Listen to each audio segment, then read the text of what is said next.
The last century has been truly turbulent for mankind. Global wars and conflict, weapons with an ever-increasing capacity for destruction, natural disasters on a colossal scale, plagues that sweep the earth. These are just some of the great tribulations that have impacted millions in recent history. But all of these events will pale in comparison to the horrors of the coming Dajjal. Dajjal is an Arabic word that means deceiver or liar. Mankind has been warned about the great dangers of the Dajjal since the beginning of time. The Prophet Muhammad, peace and blessings be upon him, taught us that every single prophet that was ever sent by God informed their people about the Dajjal. To fully comprehend the Dajjal, we must first understand who Jesus is, as these two individuals are inextricably linked. Muslims believe in Jesus, who Islam teaches is a great prophet and messenger sent by God. He is also the Messiah, meaning chosen one, the salvific figure sent to redeem the children of Israel. God granted him many miracles, such as feeding multitudes and healing the sick. Despite such signs and wonders, he was rejected by the majority of the children of Israel and had only a handful of followers.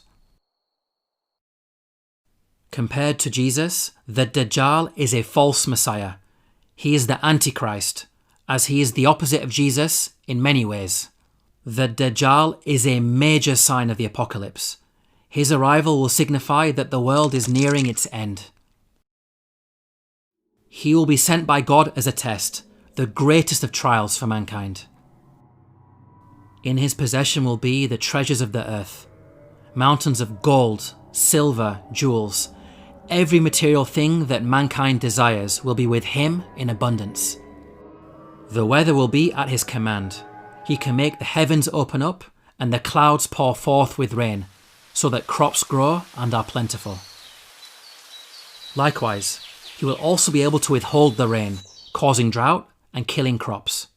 With these abilities, he will create a great dependency on himself and attract the masses who will flock to him. Eventually, he will declare himself to be God and will be worshipped as such. In this way, much of mankind will be deceived, selling their hereafter for worldly gain and ending up in the fire. The Prophet Muhammad, peace and blessings be upon him, warned us to stay away from the Dajjal. He said that a Muslim will go to the Dajjal considering themselves a believer and will end up following the Dajjal because of the miracles on display. God's ultimate test with regards to the Dajjal is to see who will heed the warnings of the prophets to stay away from him and who will follow and worship him. Now you may be thinking that the Dajjal is some far off threat that will happen long after you're dead and buried, so why worry about it? But the reality is that our hearts and minds are already being conditioned and programmed to accept the message of the Dajjal, and many of us don't even realise it. New Atheism, which is a liberal atheistic movement that has been sweeping the West for the last few decades, is priming the world for the Dajjal's arrival. What are the principles of New Atheism? Firstly, the rejection of religion. Religion is undermined through mockery and the normalization of blasphemy. Secondly, empiricism. This is the idea that one should only believe in what can be experienced through the senses. If something cannot be seen, touched, smelt or heard, then it cannot be accepted. God and all aspects of the supernatural are therefore rejected. Thirdly, materialism, emphasizing worldly matters above the spiritual and claiming superiority based on scientific and technological advances. This unholy trinity of New Atheism, the rejection of religion, the emphasis on empiricism, and the increase in materialism is exactly the fodder that the Dajjal needs to create dependency on himself, attract the masses as followers, and ultimately be worshipped as God. Just how does the atheist denial of the supernatural benefit the Dajjal? Doesn't that go against his agenda of being worshipped as God? No, this actually fits in perfectly with his master plan. People who disbelieve in God and have rejected all aspects of the supernatural, just imagine how they're going to react when they see the Dajjal. they're going to lose their minds, and no doubt they will accept his claim of divinity without question, because they'll be witnessing things they cannot comprehend. They'll be taken by surprise and snared in his trap.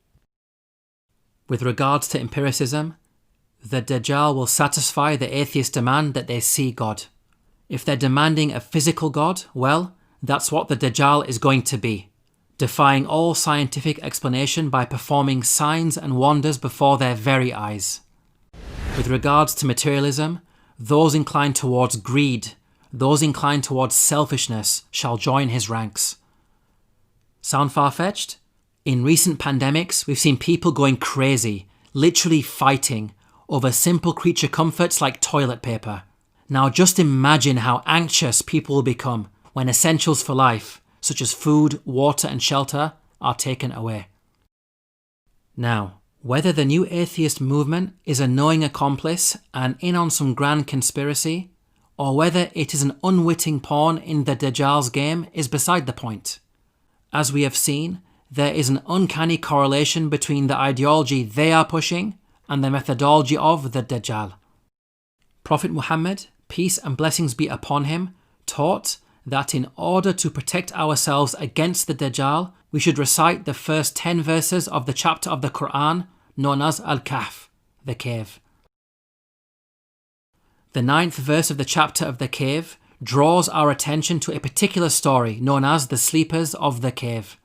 أم حسبت أن أصحاب الكهف والرقيم كانوا من آياتنا عجبا. This story relates to some youths who lived in a land of idolatry. Out of their strong devotion to God, they fled from their people. The verses go on to say, إذ أوى الفتية إلى الكهف فقالوا ربنا آتنا من لدنك رحمة. This shows us that faith is the most precious and important thing in our lives.